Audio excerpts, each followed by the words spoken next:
Good morning students. Aravali public school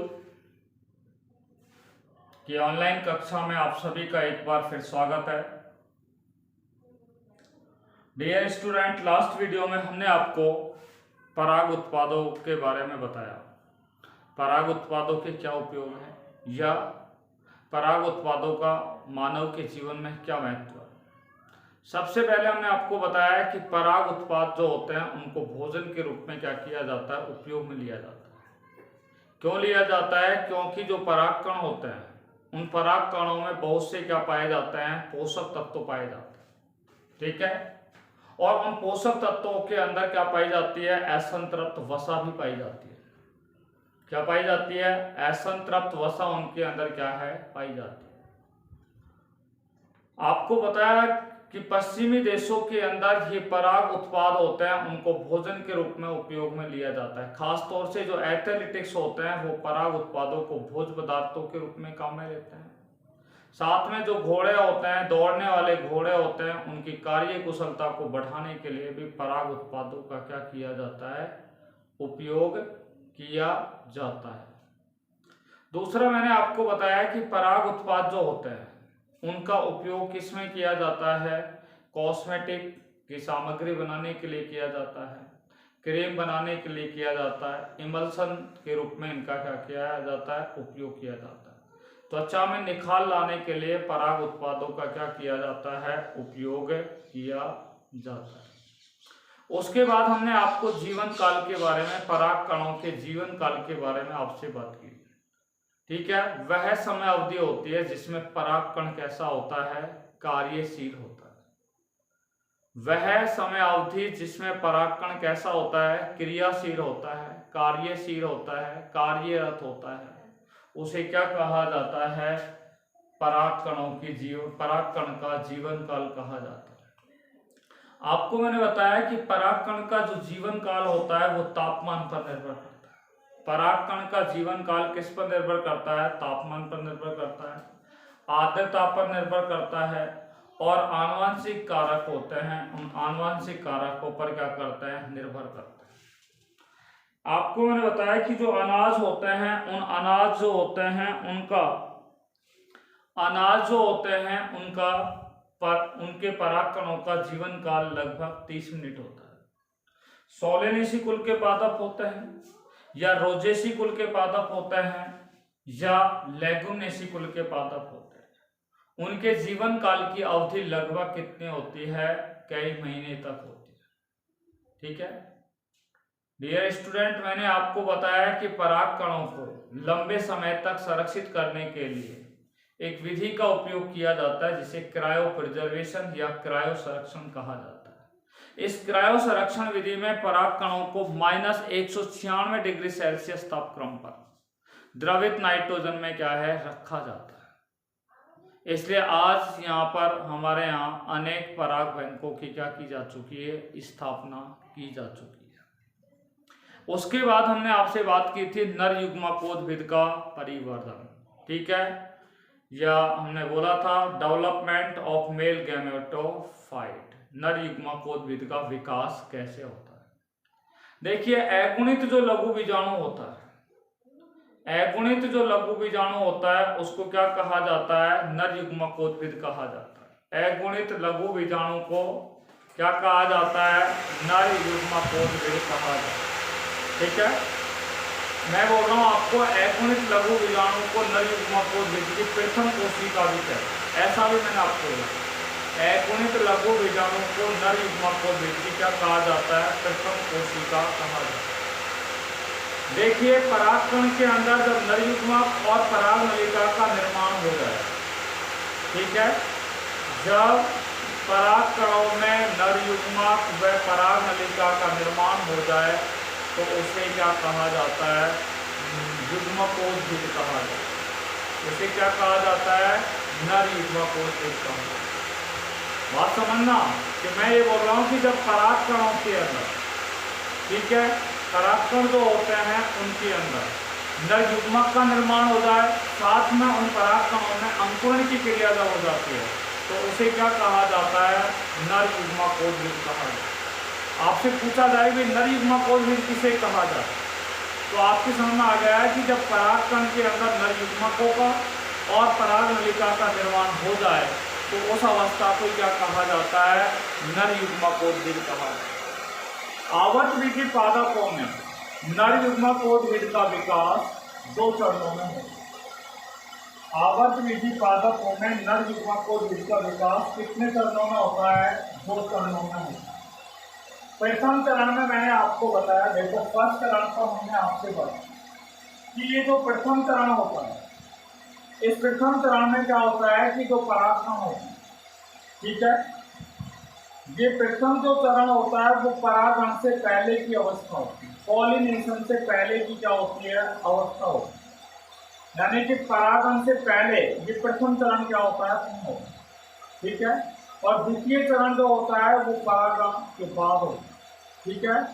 परागण के पश्चात द्वितीय चरण पूर्ण होता है और परागण से पहले प्रथम चरण क्या होता है, पूर्ण। आपको मैंने बताया कि इस अवस्था में क्या होता है कि परागकोश जो होता है, ये परागकोश है, ठीक है। और परागकोश के अंदर परागकणों के बाहर निकलने से पहले, परागकोश से परागकणों के मुक्त होने से पहले की अवस्था होती है। और इस अवस्था में क्या होता है कि जो परागकण होते हैं वो परागकोश में आकार और आकृति में क्या करता है, वृद्धि करता है। जब आकार और आकृति में परागकण वृद्धि करते हैं तो ये जो परागकण होता है, ये जो परागकण होता है वो कैसा होता है, एक कोशिकीय होता है, एक केंद्रीय होता है। तो इस परागकोश के परागकण के अंदर, ठीक है, परागकोश के अंदर जो परागकण है उनके अंदर क्या होता है, अर्धसूत्रक। परागकोश के इस परागकण के अंदर क्या होता है, समसूत्र विभाजन। जब समसूत्र विभाजन होता है तो 2 असमान कोशिकाओं का निर्माण होता है। कैसी कोशिकाओं का निर्माण होता है, 2 असमान कोशिकाओं का निर्माण। एक कोशिका आकार में बड़ी होती है, जो कोशिका आकार में बड़ी होती है इसे कौन सी कोशिका कहा जाता है, कायिक कोशिका कहा जाता है। और जो कोशिका कैसी होती है, आकार में छोटी होती है, ये कोशिका आकार में कैसी है, छोटी है, तो इस कोशिका को कौन सी कोशिका कहा जाता है, इस कोशिका को जनन कोशिका कहा जाता है, ठीक है। तो मैंने बताया है कि परागकण जो होता है, इस परागकण के अंदर कौन सा विभाजन हो रहा है, समसूत्र विभाजन होता है। समसूत्र विभाजन होता है तो 2 असमान कोशिकाओं का निर्माण होता है। एक कोशिका आकार में बड़ी होती है, जो कोशिका बड़ी होती है उसे कौन सी कोशिका कहा जाता है, कायिक कोशिका, उसे वेजिटेटिव सेल कहते हैं। और जो कोशिका आकार में कैसी होती है, छोटी होती है, उस कोशिका को क्या कहा जाता है, जनन कोशिका कहा जाता है। कौन सी कोशिका कहा जाता है, उसे जनन कोशिका कहा जाता है। अब आप देखिए परागकण है वो कैसा हो गया है, द्विकोशिकीय, एक कोशिका ये रही, दूसरी कोशिका ये रही, और केंद्रक भी कितने हो गए, 2 केंद्रक, एक केंद्रक ये रहा, दूसरा केंद्रक ये हो गया। तो परागकण अब कैसा होता है, द्विकोशिकीय, ठीक है, बाइसेलुलर, और कैसा हो गया, बाई न्यूक्लियर हो गया, द्विकोशिकीय और द्विकेंद्रकीय हो गया, ठीक है। जब परागकण कैसा हो जाए, द्विकोशिकीय और द्विकेंद्रकीय जब हो जाता है, ठीक है, जब परागकण द्विकोशिकीय और द्विकेंद्रकीय हो जाता है तो इस अवस्था में क्या होता है, परागकोश से परागकण क्या हो जाते हैं, बाहर निकलते हैं। परागकोश से परागकण क्या हो जाते हैं, मुक्त हो जाते हैं, अर्थात वहां पे परागण की क्रिया होती है। और परागण की क्रिया होने पर वो परागकोश से परागकण निकल करके मादा की वर्तिकाग्र पर क्या हो जाते हैं, स्थानांतरित हो जाते हैं। लास्ट क्लास में मैंने आपको बताया कि ये जो कायिक कोशिका होती है वो आकार में कैसी होती है, बड़ी होती है। इनका केंद्र प्रारंभिक अवस्था में गोलाकार होता है, परंतु बाद में एक ऐसा हो जाता है, अनियमित आकार का हो जाता है, ठीक है। इनमें जो कोशिकांग होते हैं वो आकार और आकृति में क्या करते हैं, वृद्धि करते हैं। कायिक कोशिकाओं के द्वारा क्या है, पराग नलिका का क्या होता है, निर्माण होता है। कायिक कोशिका के द्वारा किसका निर्माण होता है, पराग नलिका का निर्माण होता है। दूसरे देखिए, जनन कोशिकाओं पर मैंने आपसे बात की। जनन कोशिकाएं आकार में कैसी होती है? छोटी होती है, ठीक है। परंतु आप देखिए प्रारंभ में इनकी संरचना कैसी होती है? लेंस के आकार की हो जाती है। बाद में इनकी संरचना कैसी हो जाती है? बाद में इन जनन कोशिकाओं का आकार कैसा हो जाता है? गोलाकार हो जाता है, ठीक है। और आपको बताया मैंने कि बाद में जब यहाँ पर ये गोलाकार हो जाती है तो इसकी संरचना कैसी हो जाती है? कृमि रूपी संरचना के रूप में परिवर्तित हो जाती है। यहाँ पे कोशिका द्रव की मात्रा कैसी होती है? कम होती है। कोशिका द्रव की मात्रा कैसी होती है? कम होती है। और क्रोमेटिन जाल की मात्रा या क्रोमेटिन पदार्थों की जो मात्रा होती है वो कैसी होती है? अधिक होती है। और इनके केंद्रक में, जनन कोशिका के केंद्रक में क्या होता है? विभाजन होता है। इस केंद्रक में, जनन कोशिका के इस केंद्रक में विभाजन होता है और विभाजन होने पर दो अचल नर युग्मकों का निर्माण होता है। डियर स्टूडेंट, लास्ट वीडियो में हमने आपसे यहां तक चर्चा की, ठीक है। आज हम नर युग्मकोद्भिद के विकास के द्वितीय चरण पर आपसे चर्चा करने वाले हैं, ठीक है। आइए बात करते हैं। देखिए, सब्जेक्ट बायोलॉजी,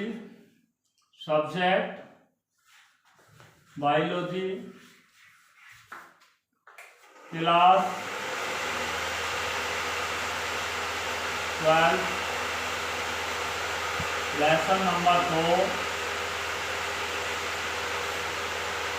सेक्सुअल रिप्रोडक्शन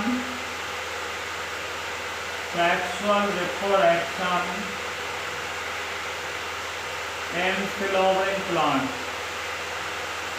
कोशिकीय पादपों में जनन पर मैं आपसे चर्चा कर रहा हूँ।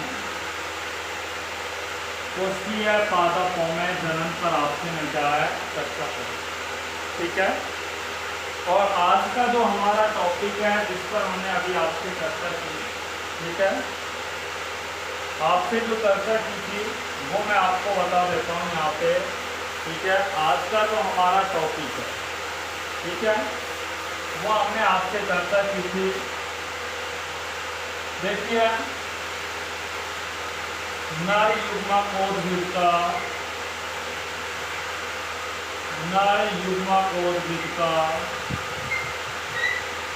विकास डेवलपमेंट ऑफ मेल गैमेटोफाइट,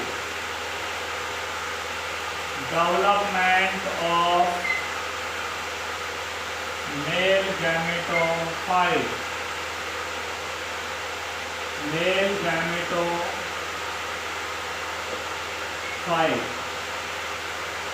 आपको मैंने बताया कि नर युग्मकोद्भिद किसे कहते हैं?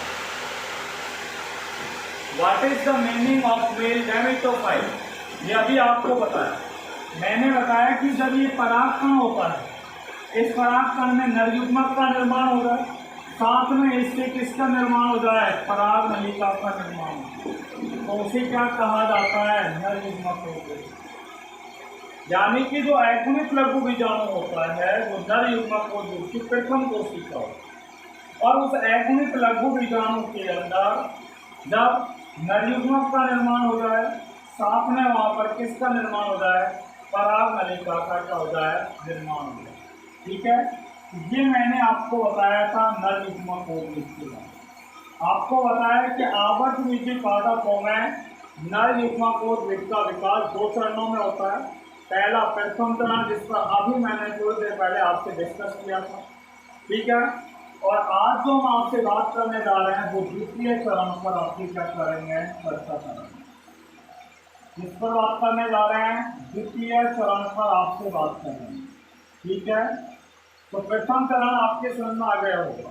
प्रथम चरण आपके सभी के क्या है? समझ में आ गया होगा। बात कर रहे हैं हम द्वितीय चरण के बाद। देखिए, द्वितीय चरण के अंदर क्या होता है, ठीक है। द्वितीय चरण तो होता है जब परागण की क्रिया क्या होती है? पूर्ण होती है। यानी कि परागण की क्रिया जब संपन्न हो जाती है, ठीक है, तो ये क्या है? नर युग्मकोद्भिद के विकास की दूसरी प्रक्रिया क्या होती है? स्टार्ट।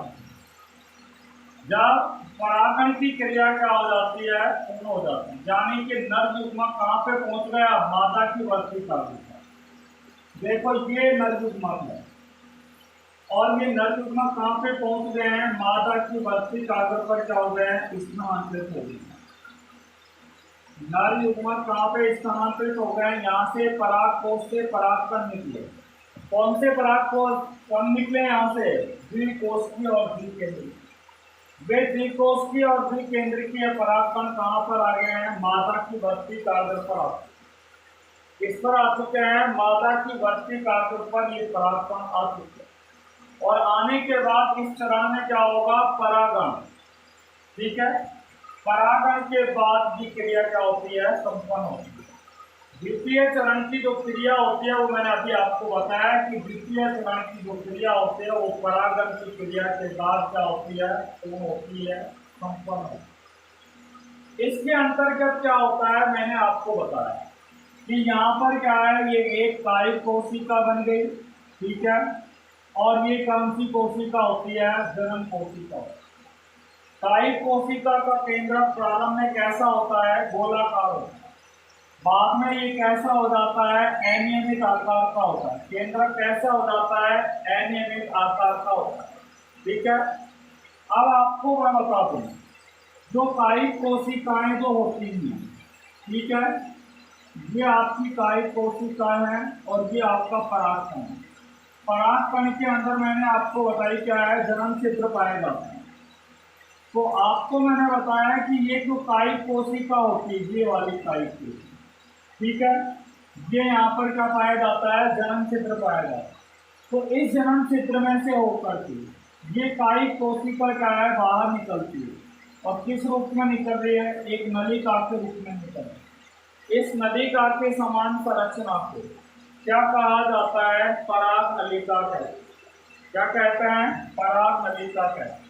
अर्थात हमने आपको बताया कि कायिक कोशिका जो होती है वो जनन छिद्र में से होकर निकल कर, ठीक है, एक नलिका के समान संरचना का निर्माण करती है, जिसे क्या कहा जाता है, पराग नलिका कहा जाता है। क्या कहा जाता है, इसे पराग नलिका कहा जाता है। ठीक है, और ये केंद्रक जो होता है वो किसमें चला जाता है, पराग नलिका में चला जाता है। इसलिए इस केंद्रक को नलिका केंद्रक या पराग नलिका केंद्रक भी कहा जाता है। इसे क्या कहा जाता है, नलिका केंद्रक, या इसे क्या कहा जाता है, पराग नलिका केंद्रक भी इसे क्या है, कहा जाता है। नलिका केंद्रक कह सकते हैं या इसे पराग नलिका केंद्रक क्या है, कहा जाता है। ठीक है, और आपने देखा है कि कायिक कोशिका जो होती है वो किसमें से निकल रही है, जनन छिद्र में, और निकलने के बाद किसका निर्माण हो रहा है, ये पराग नलिका का निर्माण होगा। तत्पश्चात ये जो जनन कोशिका होती है वो कैसी हो जाती है, धीरे धीरे गोलाकार संरचना के रूप में हो जाती है। क्योंकि जनन कोशिका कैसी होती है, लेंस के आकार की होती है। जनन कोशिका कैसी होती है, लेंस के आकार की होती है। आप लोग अच्छी तरह से जानें, तो ये लेंस के आकार की कोशिका धीरे धीरे आकार में कैसी हो जाती है, बड़ी हो जाती है, यानी कि गोलाकार संरचना में परिवर्तित हो जाती है। ये इसमें केंद्रक होता है। और धीरे धीरे जो कायिक कोशिका पराग नलिका में जो है, पराग नलिका में जो परिवर्तित हो जाती है, ये पराग नलिका आकर के इससे जुड़ जाती है, इस जनन कोशिका के एक सिरे से आकर के क्या हो जाती है, जुड़ जाती है। ठीक है, इससे जुड़ जाती है, पराग नलिका के केंद्रक से आकर के क्या है, जुड़ जाती है। मैंने आपको बताया कि ये पराग नलिका के अंदर जो केंद्रक आया है, नलिका केंद्रक जिसे कहते हैं, ये कुछ समय पश्चात क्या हो जाता है, नष्ट हो जाता है। इसलिए पराग नलिका में यहाँ पे कोई केंद्रक और फिलहाल वर्तमान में नहीं है। उसके पश्चात क्या होगा कि ये जो केंद्रक होगा वो किसमें आ जाता है, पराग नलिका के अंदर आ जाता है।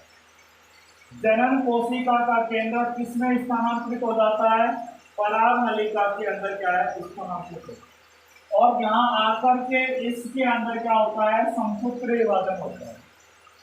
इस केंद्रक में समसूत्र विभाजन होता है और समसूत्र विभाजन होने पर, ठीक है, दो केंद्रकों का, दो अचल नलिकाओं का क्या हो जाता है, निर्माण हो जाता है।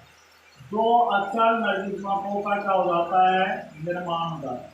इस तरीके से यहाँ पे दो अचल निर्युग्मकों का क्या है, निर्माण हो जाता है। और इस प्रकार से हम कह सकते हैं कि ये एक नर युग्मक जिसका क्या है, विकास, जिसमें क्या है, पराग नलिका का भी निर्माण हो गया है और किसका निर्माण हो गया है, नर युग्मक का। तो मैंने आपको यही तो बोला कि पराग कणों में पराग नलिका और नर युग्मक का जब निर्माण हो जाए उसे क्या कहा जाता है, नर युग्मकोद्भिद कहा जाता है। क्या कहा जाता है उसे, नर युग्मकोद्भिद कहा जाता है। ठीक है, देखो नर युग्मकोद्भिद के द्वितीय चरण को एक बार फिर रिपीट कर रहा हूँ, ध्यान से सुनिए। नर युग्मकोद्भिद का जो द्वितीय चरण होता है, यह चरण जो होता है वो परागण के बाद, पॉलिनेशन की क्रिया के बाद क्या होता है, ठीक है।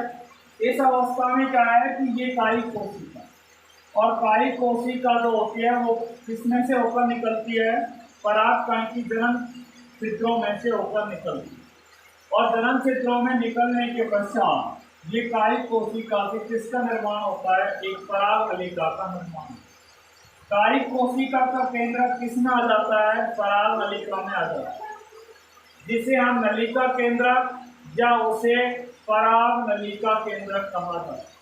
ये पराग नलिका केंद्र जो होता है वो कुछ समय पश्चात क्या हो जाता है, नष्ट हो जाता है। तत्पश्चात जनन कोशिका कैसी होती है, लेंस की आकार की।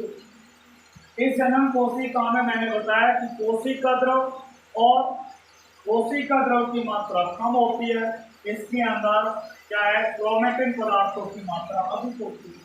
तो ये धीरे धीरे कैसी हो जाती है, गोलाकार हो जाती है। ठीक है, और बाद में मैंने आपको बोला है कि क्रमी के आकार के रूप में परिवर्तित हो जाए। तो ये क्रमीनुमा संरचना, ये लास्ट वाली, ये जो मैंने आपको दिखाया। यहाँ पर कायिक कोशिका जो लेंस के, सॉरी, जनन कोशिका जो लेंस के आकार की है वो गोलाकार संरचना में परिवर्तित हो जाए। और जो जनन कोशिका, ठीक है, कायिक कोशिका जो होती है वो जनन कोशिका जनन छिद्रों में से निकलने के पश्चात ये पराग नलिका होती है, वो जनन कोशिका के एक सिरे पर जाकर के क्या हो जाती है, लग जाती है, व्यवस्थित हो जाती है, या एक सिरे से जाकर के वो पराग नलिका जुड़ जाती है। तत्पश्चात क्या होता है कि पराग नलिका का ये जो केंद्रक होता है, पराग नलिका का ये जो केंद्रक होता है वो किसमें आ जाता है, ठीक है। देखिए आप ध्यान से, जनन कोशिका का ये जो केंद्रक होता है वो किसमें आ जाता है, इस पराग नलिका के अंदर आ जाता है। और जब पराग नलिका में जब ये आ जाता है तो इसमें समसूत्र विभाजन होता है, और समसूत्र विभाजन होने पर ये दो नर युग्मकों का, दो अचल नर युग्मकों का क्या हो जाता है, निर्माण। अतः नर युग्मकोद्भिद किसे कहते हैं, तो पराग कण में नर युग्मक व नर युग्मक व पराग नलिकाओं के निर्माण की क्रिया को ही नर युग्मकोद्भिद कहा जाता है। क्या कहा जाता है, नर युग्मकोद्भिद कहा जाता है। देखिए डियर स्टूडेंट, अब तक हम क्या है, नर जन्मांक पर आपसे चर्चा करते हैं। अब हमारा नेक्स्ट टॉपिक जो स्टार्ट करने जा रहे हैं उस टॉपिक का नाम है स्त्रीकेश्वर, जायाम, गुरु बीजाणुधानी या बीजांड की संरचना पर आपसे हम क्या करेंगे, बात। सबसे पहले देखिए जायांग के बारे में मैं बात करने जा रहा हूँ, ठीक है। जायांग क्या है, और जायांग की संरचना पर सबसे पहले हम यहाँ पर क्या करेंगे, डिस्कशन करेंगे। आइए देखिए,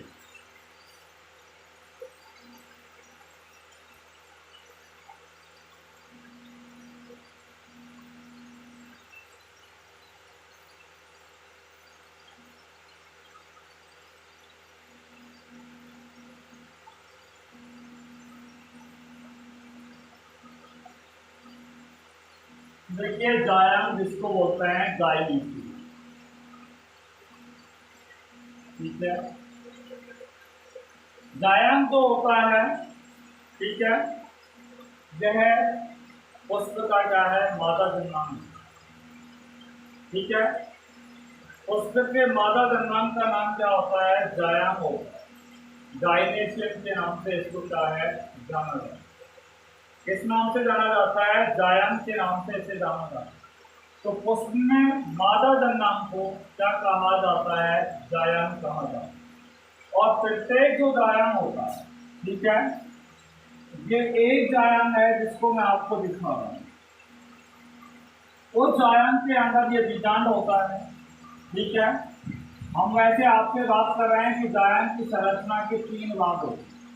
ये वर्तिकाग्र होता है, ये वर्तिका होती है, ये अंडाशय। वर्तिका के बारे में हम बता चुके हैं कि घुंडीनुमा संरचना होती है, ठीक है। एक घुंडीनुमा क्या होती है? संरचना होती है, जायन का सबसे शीर्ष भाग होता है, ठीक है। और इस भाग पर क्या है, क्या पाई जाती है? शर्करा पाई जाती है, जल पाया जाता है, वसा पाई जाती है, रेसिन पाई जाती है। जहां पर क्या है, जब परागकण यहाँ पे आकर के स्थानांतरित हो जाता है, यानी कि परागकण यहाँ पे परागकोश से आकर के मुक्त हो जाता है, तो वो परागकण यहाँ पे आकर के क्या करता है? जल, शर्करा, ठीक है, आदि का क्या करता है? वो अवशोषण करता है। और अवशोषण करने के पश्चात, ठीक है, उस परागकण के अंदर क्या होता है? अंकुरण की क्रिया है, उसमें पराग नलिका का निर्माण होता है, ठीक है। नर युग्म को वृक्का क्या होता है? विकास है, ठीक है भाई। इसके नीचे एक नली के आकार की संरचना, वर्तिकाग्र के नीचे नलिका के आकार की संरचना होती है, जिसे क्या कहा जाता है? वर्तिका कहा जाता है। और आपको मैंने बताया कि वर्तिका जो होती है वो कैसी होती है? खोखली होती है। वर्तिका कैसी होती है? खोखली होती है, आप अच्छी तरीके से जानो, ठीक है। परंतु सभी पादपों में नहीं होती, कुछ ही पादपों में वर्तिका खोखली होती है, जिससे आसानी से परागकण से जो पराग नलिका निकलते वो आसानी से वर्तिका में फिर देते हैं। पर अधिकांश आवर्तयुगी पादपों में मैंने बताया कि ये कैसी होती है? ठोस अवस्था में होती है। इसमें यहाँ पर क्या है कि फैक्ट्री एंजाइम का क्या होता है? स्राव होता है। कब होता है? जब पराग नलिका इस वर्तिका के संपर्क में आती है, ठीक है। पराग नलिका जब वर्तिका के संपर्क में आती है तो फैक्ट्री एंजाइम का यहाँ स्राव होता है। किसमें होता है? वर्तिका में होता है। और वर्तिका में जब परागकणों का फैक्ट्री एंजाइम का स्राव होता है तो ये वर्तिका कैसी हो जाती है? खोखली हो जाती है। और आसानी से परागकणों से जो पराग नलिका निकली है वो किसके अंदर जाकर के प्रवेश कर जाती है? वर्तिका से अंडाशय के अंदर क्या कर जाती है? निवेश कर। वर्तिका से किसमें प्रवेश कर जाती है? अंडाशय के अंदर प्रवेश कर। ये देखिए अंडाशय होता है जो एक फूली हुई संरचना के रूप में पाया जाता है। अंडाशय कैसा पाया जाता है? एक फूली हुई संरचना के रूप में क्या है? पाया जाता है। यानी कि वर्तिका के नीचे एक फूला हुआ भाग हो, और इस फूले हुए भाग को क्या कहा जाता है? अंडाशय कहा। और अंडाशय के अंदर क्या पाया जाता है? बीजांड पाया जाता है। इस अंडाशय के अंदर क्या पाया जाता है? इस तरीके का मैं आपको बीजांड दिखाऊंगा। इनके अंदर इस प्रकार का क्या पाया जाता है? बीजांड इनके अंदर क्या है? पाया जाता है, ठीक है। क्या पाया जाता है? इस तरीके का इनके अंदर क्या है? ये बीजांड यहाँ पर पाया जाता है, ठीक है। और जो बीजांड होते हैं उनके अंदर क्या होता है? अनेक क्या पाए जाते हैं? कोष्ठ पाए जाते हैं। यहाँ बीजांड कह गए हैं तो हम ये कह सकते हैं अंडाशय में क्या पाए जाते हैं? ये अनेक क्या पाए जाते हैं? कोष्ठ पाए जाते हैं, ठीक है। और कोष्ठ के अंदर की ओर क्या पाया जाता है? अपरा पाया जाता है। कोष्ठ के अंदर की ओर क्या पाया जाता है? अपरा पाया जाता है। और अपरा जो होता है उससे क्या है? बीजांड क्या है? जुड़ा हुआ, ठीक है। अपरा से कौन जुड़ा होता है? बीजांड क्या है? जुड़ा हुआ। और आपको मैं बता दूं कि जो बीजांड होता है, ठीक है, ये बीजांड मैंने यहाँ पे बाहर निकाला। तो बीजांड कैसे होते हैं? एक अंडक से होते हैं। यदि एक अंडक हो तो किसी जायन में यदि एक अंडक हो तो वो एक अंडक ही कहलाता है, और एक से अधिक हो तो उसे क्या कहते हैं? बहु अंडक ही कहते हैं। और यदि दो अंडक आपस में एक दूसरे से जुड़े हुए हैं, यदि दो अंडक आपस में एक दूसरे से इस प्रकार से जुड़े हुए हैं तो उन्हें क्या कहते हैं? संयुक्त अंडकी। उन्हें क्या कहा जाता है? संयुक्तांडपी अंडक कहा जाता है। इंग्लिश में इनको बोलते हैं सिनकार्पस कहते हैं। क्या कहते हैं? सिनकार्प।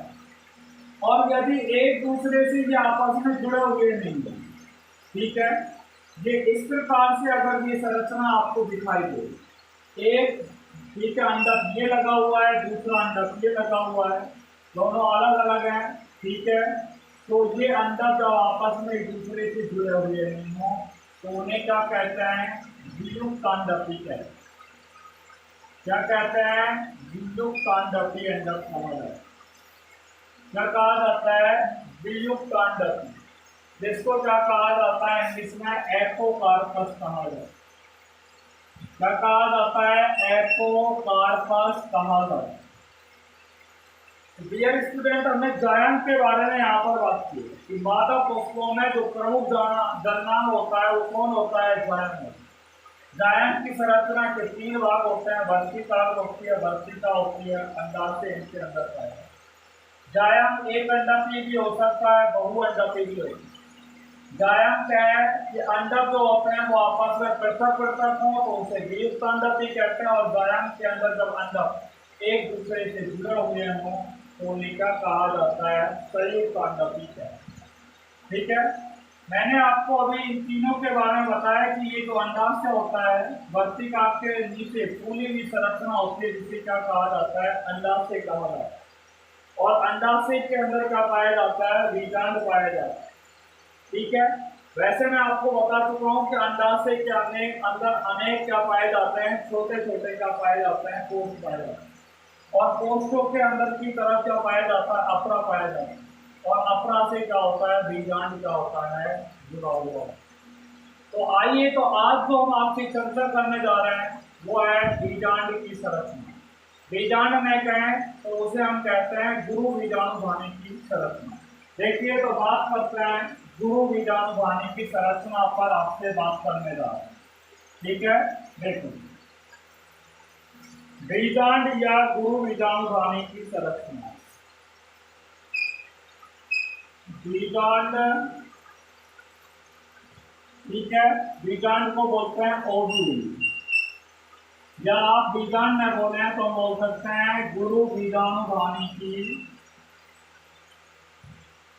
गुरु बीजाणुधानी की संरचना। गुरु बीजाणुधानी की संरचना, स्ट्रक्चर ऑफ ओव्यूल। ठीक है, structure of ovule, structure of ovule और मेगास्पोरेंजियम, मेगास्पोरेंजियम। ठीक है, गुरु बीजाणुधानी या बीजांड की संरचना के बारे में बात करें। देखिए, तो गुरु बीजाणुधानी के बारे में हम आपको यहाँ पे इस तरीके का डायग्राम बना के दिखा। ठीक है, इस प्रकार की आप यहाँ पे संरचना देख रहे होंगे।